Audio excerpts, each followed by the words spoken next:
Trump previously backed policies on Social Security for which he's now attacking DeSantis, calling the program a Ponzi scheme. Ponzi scheme. A Ponzi scheme. Where do we start? Where do we start on this?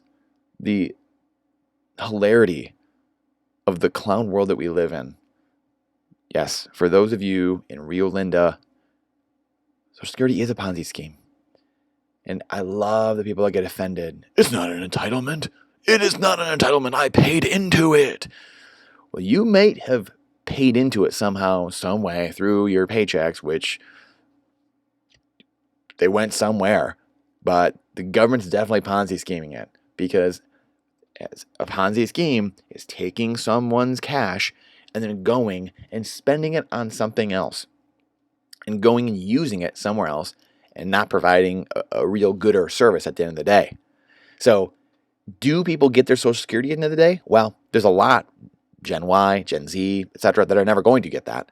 And you can make the argument, the case, that people aren't getting it now either, because America keeps defaulting on its debt, keeps defaulting on its promises, meaning the government keeps paying people out that have paid in with cheaper dollars because of inflation, because they keep printing currency, because they take your currency. If they take in $100, but they go spend that $100 on their own pet projects and programs and paying off 10% for the big guy and $10 to Ukraine, $20 to Ukraine, or whatever, right? You go down the list and they use all of your cash.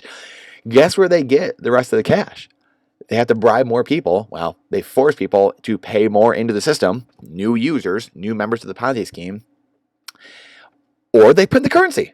They print it up out of nowhere, or they're fractional reserve banking, the government prints it up, or the commercial system manufactures it through the Fed, etc., and fractional reserve lending, and they, poof, magically into existence, get to use the cash to pay off those former debts that they had to pay you out.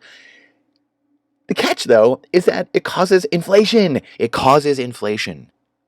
Sorry, I'm getting a little excited here because the simplicity of this and understanding this it's so easy. That's it. That's all there is to know. The inflation causes someone just had a great tweet. I should find it. It was $7.5 million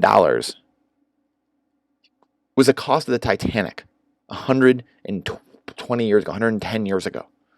$7.5 million. $7.5 million today buys you a nice New York apartment. And $7.5 million 10, 20 years from now, 30 years from now, will buy you probably a loaf of bread. Maybe a small car. Somewhere in between there. That's inflation, folks. That's inflation. That's the government stealing your time and energy, stealing your wealth, which is your time and energy. Period. That's it. Monetary expansion and pulling that into the future, enslaving you yourself in the future, bondage payments, bonds, and enslaving your children who never asked for this, never asked for any of this. Our grandparents didn't ask us if we wanted it. Our parents didn't ask us. We're not asking our children. And they're going to be riddled with this debt like we are now, with these monetary transitions, with unrest in the streets, with currency wars, trade wars, hot wars. This is what happens every single time. So Trump calling it a Ponzi scheme, politicians are going to flip-flop, whatever. The point I'm trying to make here is it's a Ponzi scheme. Social Security is a Ponzi scheme. And again, they take the cash that you paid in. You're forced to pay in. You are mandated, forced to pay in. Forced to. Legal theft. Take your time and energy, and then they go spend it on, again, their pet projects, 10% for the big guy, going over to Ukraine, going wherever, and go on down the line of presidents and whatever they do, and in the governments, in the Congress, whatever they spend it on. Operation Fast and Furious, Operation Choke Point, building up Homeland Security. Like we said, it was started 20 years ago. Now it's 240,000 people that work there. We didn't have it for 200 years. Things were fine. Let's be really honest, guys. Things were fine. But now we need 240,000 people at Department of Homeland Security. I mean, if we have that many people in the last 20 years working there, what is that, 20,000 people a year being added there? Where, or 10,000 people a year? What? We should be living in like this utopia. There's that many people securing this homeland. Absolute clown world. Absolute clown world. So politicians are going to politician. Media is there to obfuscate reality. Media is there to deploy psychological operations. It's there to play the game of the people at the top. And again, we've shown these books 1,000 times. The Naked Communist, Conspirators Hierarchy, The Grand Chessboard, right? All these books, they show you what is happening. They tell you what is happening. So stay on high alert, because we are living in times, try men souls, and we are living in clown world. So get prepared. Get prepared. Great times are ahead. Great times are ahead. But we have to be prepared. We have to be able to cross this bridge. We have to be able to cross this chasm of unrest and cross this chasm of misinformation and disinformation, mainly and largely coming through the intelligence communities and through the media, through academia, through government. They are the largest perpetrators in global agencies. They are the largest, by far, of misinformation, disinformation. It's been happening forever. I'm reading a book about Kennedy right now. Go look at the Bay of Pigs, right? Misinformation, misinforming the president of the United States what's happening. Look at what happened to Pfizer, not telling the president of the United States, oh, we've got a vax ready. We've got it. We're gonna, but they told the candidate for president because it served their political ambitions. Think about it, guys. Let's get real. Let's start understanding where we are in the world. Or we're going to get crushed by it. Truth, freedom, and liberty are on the ballot every single day. Not just when we vote, but every single day. Voting with your money, voting with your feet, voting with the pen, voting with your voice. Let it be heard. Truth and freedom will ring. Truth and freedom. Remember, truth always wins. Truth always wins. We know that. It's guaranteed. It might take a little while. Sometimes it doesn't always happen when we want it to, but truth always wins. And truth will win.